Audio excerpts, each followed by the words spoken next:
First overall siya ng of color, second overall siya ng open young bird, third overall ng young bird, tapos 8 overall ng old bird, third overall siya ng super set. Meron kami isang lap dyan na hindi ko matanda kung Aroroy, talagang napakainit noon. Hindi ko na-expect na susulpot to bigla. Sobrang init nun, sir.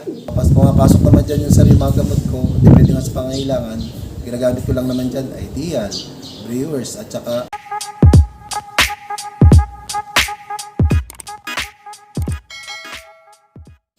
Yon, magandang araw sa inyo mga kaibon. Nagbabalik ang One Arturo Vlogs. And for today's video, nandito naman tayo ngayon sa San Jose, Batangas City. At may nabisita ulit tayong magaling na pigeon fancier. Ang gusto makilala at makita, tara samahan nyo ako. Let's go!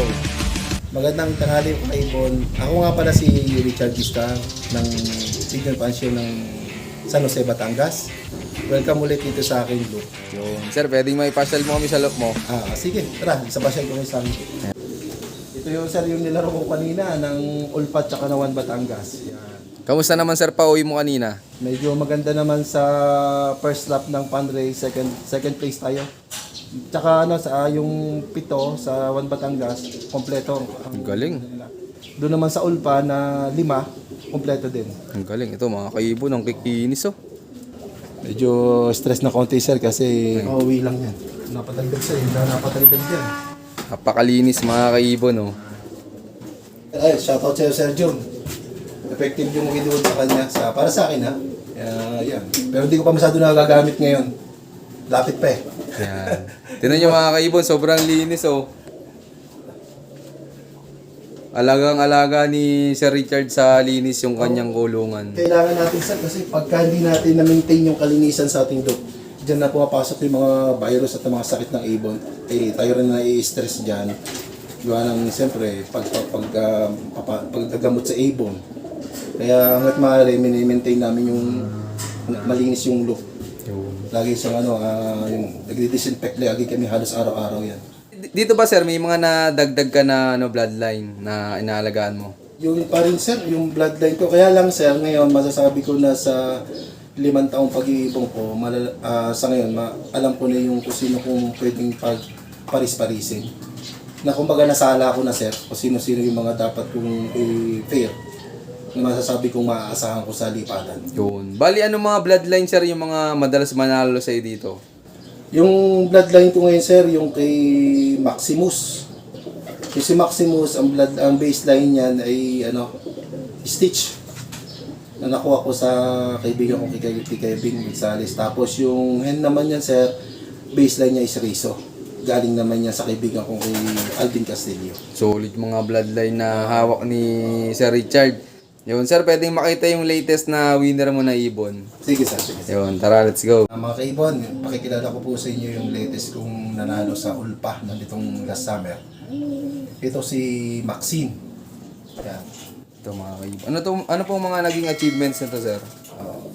Ang achievement na to sir, si Maxine, first overall siya ng of color, second overall siya ng open young bird, third overall ng young bird, tapos 8 overall ng old bird, third overall siya ng super set, tapos back-to-back lap champion ng of color at open young bird ng Aroroy Masbate at saka ng Calaveria Masbate.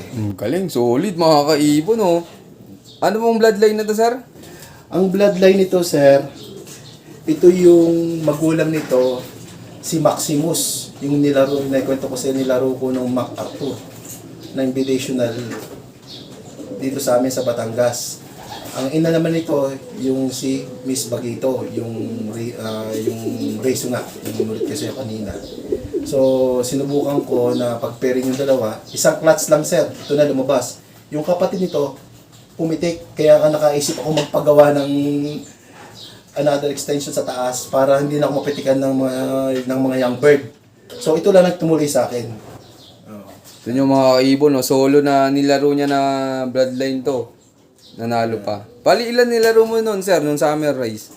Ang nilaro ko lang noon sir, meron akong 2 kinuha sa tropa, 2 ibon, tsaka bali 4, tapos 2 din galing sa akin, bali 4 no. Kaya lang, nung tumawid na yung dagat, ito lang ang umuwi. First lap lang, ito na umuwi. Pero kumusta yan sir, nung kinakarera mo, simula nung first lap derby? Meron kami isang lap dyan na hindi ko matanda kung Aroroy, talagang napakainit noon. Hindi ko na-expect na susulpot to bigla. Sobrang init noon sir. Yung sinasabi nating hard race. Sobrang tuwa ko nung dumating siya. Kaya pumuwesto agad siya nung third lap na yun, pumuwesto na agad siya. Ang galing, mga kaibon, no? Sayang lang sir, hindi siya nag-lock nung last lap. Oo, hindi siya nag-lock nung last lap. Nung Esperanza. Tsaka ang kagandahan sir, buti nakapondo yung ibon mo, no? Oo. First lap pa lang sir, pumundo na to eh.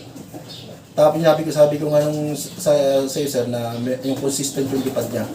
Kahit hard race pa, consistent din ang uwi niya. Kaya makakasahan ko talaga to sa initan. Kahit mainit na uwi ng ganun pa ng speed niya. Ang galing. E di gaano ka kasaya sir nung dumating yan, no? Kahit sabihin mo sir na inabes tayo hindi nananalo sa laban, para tayong newbie. Parang lagi tayong para bagong-bago nananalo pag dumadating yung ating ibon, alam mong mananalo ka. Hindi ka lang mapipili ng, alam mo na yun, ang pera yung saya na dinudulot ng ibon sa atin. Masarap sa pakiramdam sir. Sobrang saya kung dumating itong ibon na to. Lalo na sa nung galing ako sa shop, pagdating ko, nandito na sa loob. Ito si Maxine. Sabi ko, ano nangyayari sa'yo? Ba't niya pala, umalit bago ka nakauwi? Tapos ang mga lala nito sir, iba na yung flip ring niya, kulay green. Iba na. Iba na. Ang dumating sa akin yan, green. Ang kulay talaga yung pula. Oo. Then ginawa ko, binalik ko yung pula, inalis ko yung green. Kumakaibon mo. E di ito sir, gagawin mo ng breeder. Oo, susubukan ko naman to sir, na every next south, gagamitin ko siya. Saan mo balak ipares naman yan sir? Sa ngayon sir, may nakuha kong ibon sa taga Laguna. Yung Mark Nataya, yung first overall champion niya ng Santa Ana. Yung baka doon ko ibangga ito. Nabangan natin yung mga magiging anak nito ni Maxine. First overall ng off color. Ito, tatanungin naman natin si Sir Richard tungkol sa mga ginagawa niya pagdating ng derby. Let's go. Yon, congrats kay Sir Richard. Yan, Sir Richard, ikaw kapag derby na, ano yung mga hindi nawawala sa'yo na binibigay mo sa ibon mo tsaka kung ano-anong mga ginagawa mo? Usually, ang una-una dyan sir, kailangan mo na observation.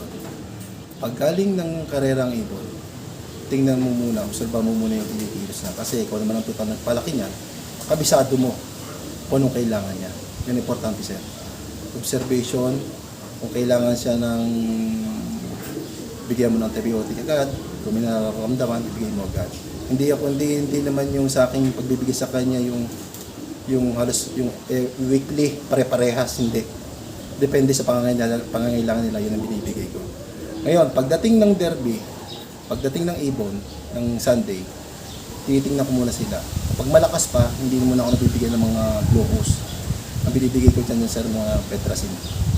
Para yung mga bacteria o mga virus na tala nila is mapatay agad.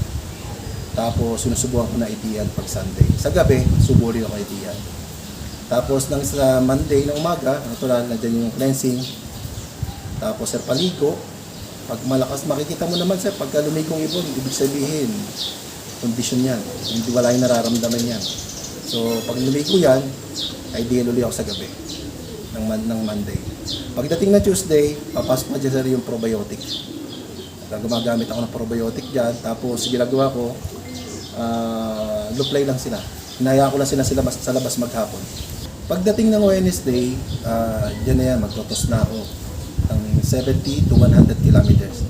Doon din lang sharing yun, paulit-ulit lang ako doon, hindi ako nag-iiba ng area. Ilang beses sir? Isang beses lang, lang yun, Wednesday. Tapos pahinga sa hapon. Pagdating ng Thursday, force fly ako dyan. Thursday hanggang Friday, force fly ako dyan. Thursday and Friday. Pagdating ng kung ang load pa natin ngayong Sabado, pinapahinga ko ng ibon.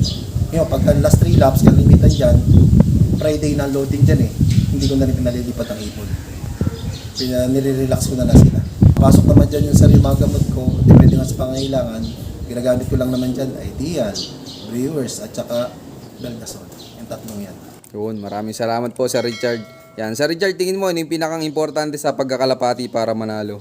Unang-una, para sa akin, kailangan tuto ka sa ibon. hands-on hanggat maaari. Para kita mo yung mga galaw ng ibon kung ano yung pangangailangan nila. Yun ang para sa akin, sir. Kailangan tagang tuto ka. Importante rin sa akin dyan, sir, yung masaya ka sa ginagawa mo. Tingnan mo yung ibon mo, ika nga nila. Huwag mo tingnan yung ibon ng iba. Kapag ganyan na kasi ang mentality mo, wala, nakapokus ka sa ginagawa mo. Yun para sa akin, sir, mga experience ko. Yun, maraming salamat sir.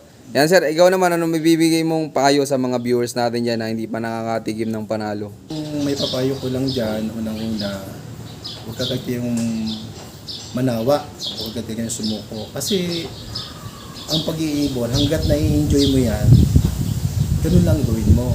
Hindi mo nararamdaman na pumupwesto ka na kasi nai-enjoy mo yung laro. Basta ganun lang. Kasi yung nagcha-champion, yung kilala natin nagcha-champion dyan, halimbawa, hindi naman lagi taon-taon nagcha-champion yan eh. Minsan nasusulot yan ng mga newbie. Basta enjoy lang ang paglalaro. Hindi natin masasabi, ikaw nga, pag nakaukol, pupukol. Maraming salamat po Sir Richard. Yan Sir Richard, gaano kasaya po ba sa pagkakalapati? Sa totoo lang, stress reliever ko to eh. Pag galing sa shop, sa business, lahat ng pressure, lahat ng stress nandiyan dyan. Pero pag nandito ko sa loob ng loop, nakikita ko yung mga ibon ko, tagal nawawala. Kaya hindi ko inaalis to eh. Kaya minsan na si Mrs. nagtatampo na rin. Bakit lagi lang nasa loob pagkakarating galing shop, diretso sa loob. Kasi iba yung nagdudulot sa akin ito ng saya. Yung pag-iibon natin.